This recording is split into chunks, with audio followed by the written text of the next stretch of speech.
حج committee کے circular number 4 مورخہ 10 March 2023 کے مطابق آن لائن حج فارم بھرنے کی آخری تاریخ جو کہ 10 مارچ سن 2023 تھی، اس میں توسیع کر کے ہوئے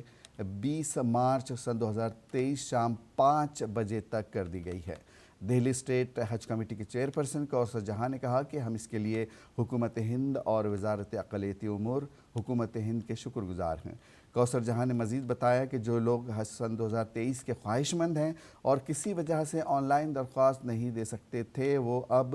20 مارچ سن 2023 شام 5 بجے تک درخواست دے سکتے ہیں۔ درخواست گزار کے پاس 20 مارچ سن 2023 یا اس سے پہلے کا جاری کیا ہوا مشین ریڈیبل پاسپورٹ ہونا چاہیے، جس کی میعاد کم سے کم 3 فروری سن 2024 یا اس کے بعد کی تاریخ تک ہونا لازمی ہے۔